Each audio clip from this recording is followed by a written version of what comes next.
જય માતાજી, જય શ્રી કૃષ્ણ ફ્રેન્ડ્સ. તો શિયાળો શરૂ થઈ ગયો છે ને આવી કડકડતી ઠંડીમાં આપણા બધા ગુજરાતીઓના ઘરમાં લગભગ આ લીલા ચણાનું શાક તો બનતું જ હોય છે.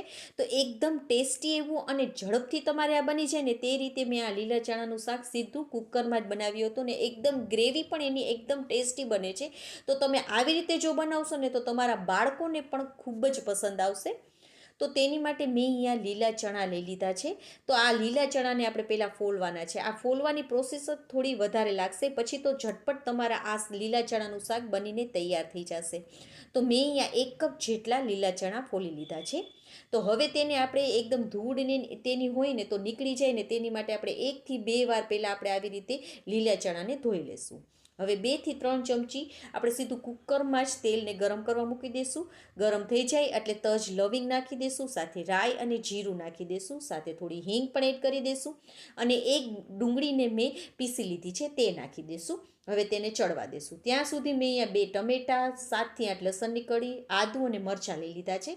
તો તેને પણ આપણે પીસી લેવાના છે. આવી રીતે તમે કરશો ને તો તમારી ગ્રેવી એકદમ ટેસ્ટી લાગશે.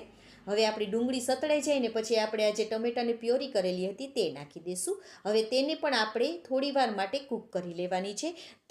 ગેસની ફ્લેમને ધીમી રાખી અને ઢાંકીને કૂક કરી લેશું, જેથી કરીને ફટાફટ આપણી આ ગ્રેવી ચડી જાય. વચમાં તેને હલાવતા રહેવાનું. તો આપણી ગ્રેવી પણ એકદમ સરસ એવી જોવો ચડી ગઈ છે. તો હવે આપણે રેગ્યુલર મસાલા કરી લઈશું. તો તેમાં મેં હળદર, કાશ્મીરી લાલ મરચું, થોડું તીખું મરચું અને ધાણા જીરુંનો પાવડર નાખેલો છે, સાથે જરૂર મુજબ મીઠું અને અડધી ચમચી ગરમ મસાલો નાખી દઈશું. 2 થી 3 મિનિટ માટે તેને પણ કૂક કરી લેશું. અને હા, જો તમારી પાસે કાશ્મીરી લાલ મરચું ના હોય તો તમે રેગ્યુલર મરચુંનો પણ ઉપયોગ કરી શકો છો. તો આપણી ગ્રેવી જોવો એકદમ સરસ એવી આપણી આ ગ્રેવી બનીને તૈયાર થઈ ગઈ છે. તો હવે જે લીલા ચણા છે તેને નાખી દઈશું અને તેને પણ 2 થી 3 મિનિટ આ ગ્રેવી સાથે કૂક કરી લેશું. અને સાથે મેં અહીંયા ગોળ નાખેલો છે, તમે આની જગ્યાએ ખાંડ પણ નાખી શકો છો. તો આવી રીતે કરીશું ને તો તેમાં મસાલાનું કોટિંગ એકદમ સરસ એવું ચણામાં થઈ જશે.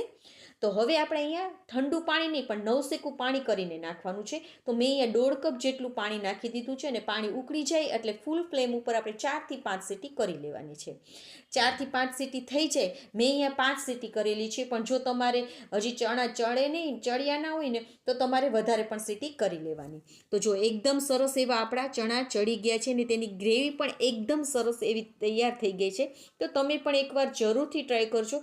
આવી રીતે તમારે ઝડપથી બની જશે અને ગ્રેવી પણ એકદમ સરસ એવી બનશે ને તો બાળકો મોટા બધાને ખૂબ જ પસંદ આવશે. તમે આને પરોઠા, રોટલી સાથે ખાઈ શકો છો. અને હા, જો તમને મારી રેસીપી ગમી હોય તો લાઈક અને સબસ્ક્રાઈબ કરવાનું ના ભૂલશો. ઓકે ફ્રેન્ડ્સ, બાય, જય માતાજી.